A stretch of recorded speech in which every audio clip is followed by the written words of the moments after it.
देश की राजनीति बदलेगी या नहीं, ये तो अभी भविष्य के गर्भ में है।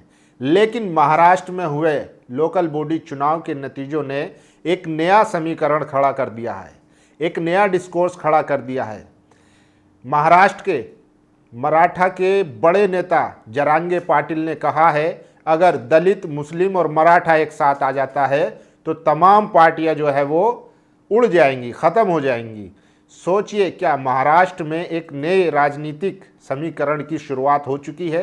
क्योंकि जिस तरीके से MIM को कामयाबी मिली है, वहीं दूसरी तरफ शिवसेना हो, NCP हो, कांग्रेस हो, इनकी जो लोकप्रियता घटी है, खासकर दलित मुस्लिम इलाकों में, वो कहीं ना कहीं एक सवाल खड़ा करता है और नए राजनीतिक समीकरण को, नए डिस्कोर्स को भी खड़ा करता है। इसी के साथ साथ MIM को लगातार वोट कटवा खाली मुस्लिमों की पार्टी कहा जाता था, लेकिन इस चुनाव में ये साबित हो गया, ना तो MIM वोट कटवा है और ना ही वो सिर्फ मुसलमानों की पार्टी है।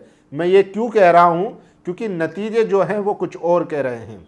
सोचिए, एक हिंदू कैंडिडेट जिसके पास चुनाव लड़ने के लिए एफिडेविट में अपने वकील को पैसे देने के लिए पैसे तक नहीं थे, वो शख्स MIM के सिंबल पे चुनाव जीत जाता है और आज वो BMC में कॉरपोरेटर बन गया है।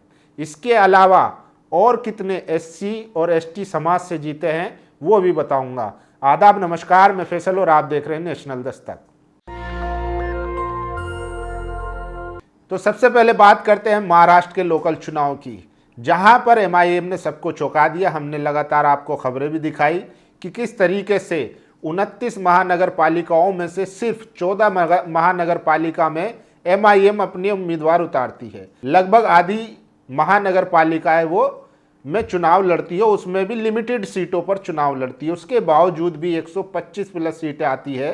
तो कहीं ना कहीं ये दिख रहा है कि अब मुसलमान MIM की तरफ जाता हुआ दिख रहा है, यानी कि मुसलमान को एक विकल्प के तौर पर नई पार्टी मिल रही है। सोचिए, इस देश में वोटिंग का एक पैटर्न है, जितना भी अपर क्लास है वो सब BJP को वोट देता है। पहले कांग्रेस को वोट देता था, अब BJP को वोट देता है। वो ना तो मायावती को, ना अखिलेश यादव को, जितनी भी पिछड़े दलितों की पार्टियां हैं उनको वोट नहीं देगा। वहीं दूसरी तरफ जो OBC है वो दलित को वोट नहीं करता है जब तक गठबंधन ना हो या उनका कैंडिडेट या उम्मीदवार उस पार्टी से ना हो। इसके बाद दलित है, दलित मुसलमान को वोट नहीं करता था, लेकिन अब करने लगा है। अगर गठबंधन ना हो तब तक नहीं करता था। मुसलमान एक इकलौता भारत में ऐसा नागरिक है जो BJP को छोड़कर तमाम पार्टियों को वोट करता था, लेकिन अब जैसे ही उसने अपनी पार्टी को वोट करना शुरू किया है, हालांकि अभी लिमिटेड जगह पर किया है, सबके पेट में दर्द होने लगा। सब कह रहे हैं कि ये देश किस तरफ जा रहा है। भाई, लोकतांत्रिक देश है, सबको लड़ने की आज़ादी है और तमाम तबका इस देश में, दलित, पिछड़ा, आदिवासी, हर तबके की पार्टी बनी हुई है, सवर्ण समाज की बनी हुई है। हर कोई अपने तबके की या अपने समाज की बात करता है, राजनीतिक प्रतिनिधित्व की बात करता है, रिप्रेजेंटेशन की बात करता है। अगर मुसलमान करने लगा है या अब उसको एक विकल्प दिखने लगा है तो फिर इतना हंगामा क्यों है?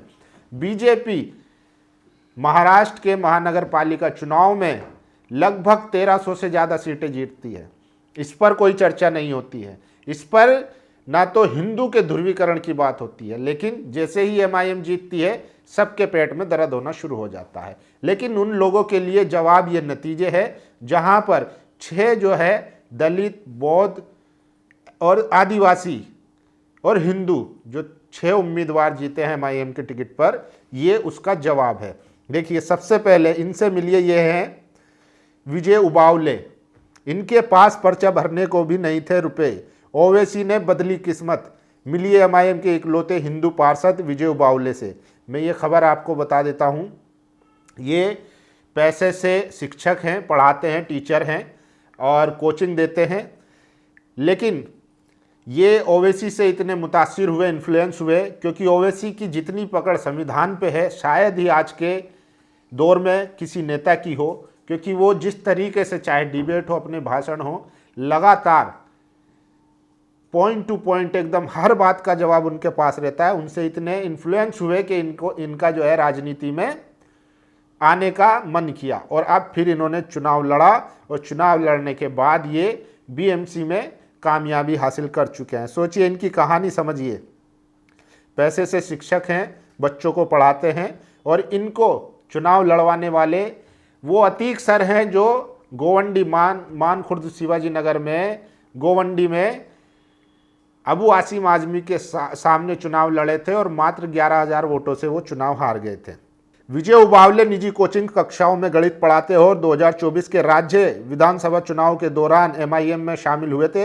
एमआईएम के स्थानीय नेता और शिक्षक अतीक खान ने कहा कि विजय सर किस धर्म से संबंध रखते हैं ये मायने नहीं रखता। बैरिस्टर असदुद्दीन ओवैसी से प्रेरित हैं और भारतीय संविधान के उनके ज्ञान और व्यवहार से प्रभावित है। वार्ड 140 दो विधानसभा क्षेत्रों विभाजित है। एक पर समाजवादी पार्टी के अबू आसिम आजमी का नेतृत्व है और दूसरे पर एनसीपी की सना मलिक का। मतदाता दोनों पार्टियों से नाराज थे और तीसरा विकल्प चाहते थे। ऐसा कोई व्यक्ति जो उनकी स्थानीय समस्याओं को समझता हो, इसलिए विजय सर ने जीत हासिल की है। तो ये विजय सर की कहानी है। और सोचिए, नामांकन भरने के लिए रुपए लिए उधार।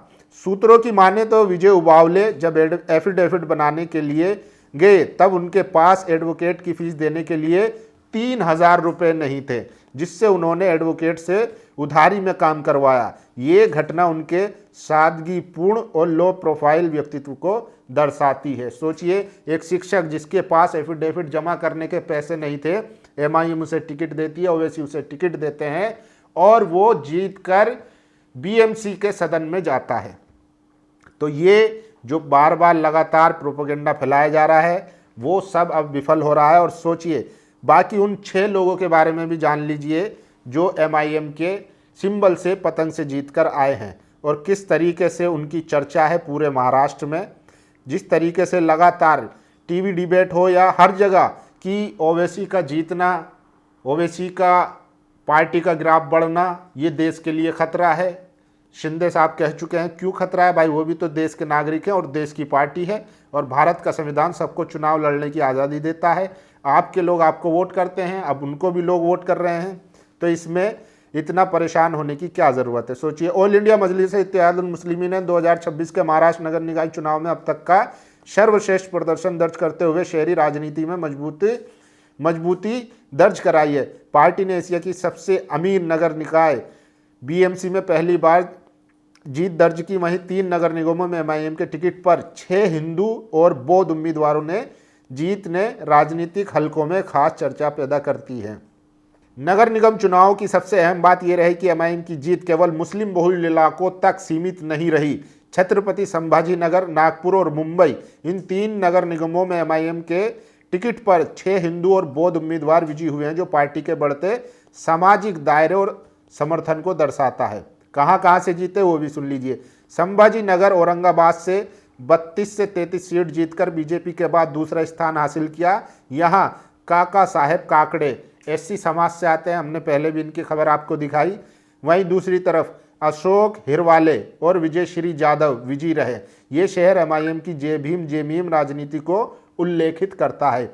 औरंगाबाद संभाजी नगर वो एरिया है जहाँ पर पिछले 35 साल से शिवसेना का कब्जा था, उसको तोड़ा एमआईएम के नेता इम्तियाज जलील ने सांसद चुने। इस बार वो मात्र बहुत कम वोटों से हार गए क्योंकि तमाम सेक्युलर पार्टियों और बीजेपी का एक ही मोटिव था कि इम्तियाज जलील को हराना है, जिसके चलते वो मात्र 2-3 हज़ार वोटों से हार गए थे। अब आते हैं नागपुर में एमआईएम को 6 से 7 सीटें मिली। पवन कोए एसटी समाज से आते हैं, आदिवासी, और वर्षा डोंगरे की जीत उल्लेखनीय है। ये 2 नागपुर में जीते हैं।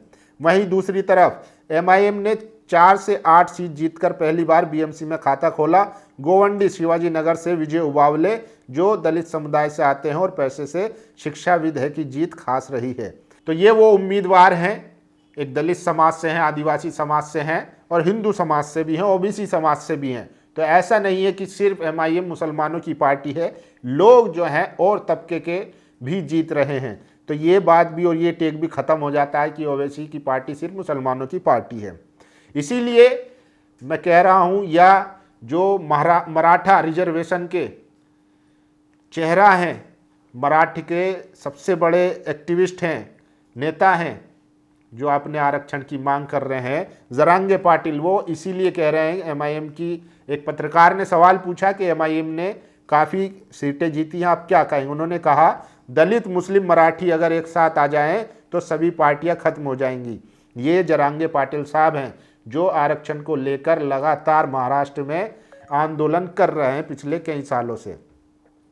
तो क्या नया समीकरण बनता हुआ दिख रहा है? तो ये सबसे बड़ी खबर थी। और ये देखिए, एमआईएम पार्टी को लेकर हमारे हिंदू भाइयों को जानबूझकर भड़काया जाता है, लेकिन सच्चाई इससे कहीं ऊपर है। चाहे जितनी आग लगाने की कोशिश हो, हम सब पहले हिंदुस्तानी है। हिंदुस्तान की असली खूबसूरती हिंदू, मुसलमान, सिख, ईसाई के आपसी भाईचारे में है। नफरत नहीं, मोहब्बत ही जीतेगी। ये देखिए, ये एक और शख्स है, माथे पे इतना बड़ा तिलक लगा हुआ है और ओवैसी की तस्वीर लेकर पतंग के गाने पर डांस कर रहे हैं। तो ओवैसी की जीत की खुशियाँ हर समुदाय मना रहा है, लेकिन टीवी में आपको दिखाया जा रहा है कि जैसे मुसलमानों ने पता नहीं कितना बड़ा तीर मार दिया है। तो इसीलिए कह रहे हैं क्या महाराष्ट्र में एक नया ब्लॉक, एक नया डिस्कोर्स खड़ा हो रहा है, क्योंकि जिस तरीके से बाबा साहेब भीमराव अंबेडकर महाराष्ट्र से ही आते हैं, दीक्षा भूमि वहाँ है, फूले, पेरियार, संभाजी महाराज, बहुजनों की धरती रही है महाराष्ट्र। तो महाराष्ट्र में दलित, मराठा और मुसलमान मिलकर क्या नया राजनीतिक डिस्कोर्स खड़ा कर सकते हैं? और जो पुरानी पार्टियां हैं जो समझ के बैठी हैं कि सिर्फ उनका ही एक अधिकार है, क्या अब उनको जाना पड़ेगा? जैसे एनसीपी की सीटें घटी हैं, साथ ही साथ शिंदे की भी सीटें घटी हैं, शिवसेना की भी और कांग्रेस की भी। तो क्या नया ब्लॉक, नया राजनीतिक समीकरण वो महाराष्ट्र में देखने को मिलेगा? आप लोगों की क्या राय, अपनी राय जरूर दीजिए। शुक्रिया। नेशनल दस्तक की आपसे गुजारिश है कि अगर इसको बचाना चाहते हैं तो नेशनल दस्तक को सब्सक्राइब करने के लिए रेड कलर के सब्सक्राइब बटन को दबाएं, फिर बेल आइकन की घंटी दबाएं। नेशनल दस्तक को बचाने के लिए बहुत जरूरी है कि हर खबर को शेयर करें, लाइक करें, कमेंट जरूर करें।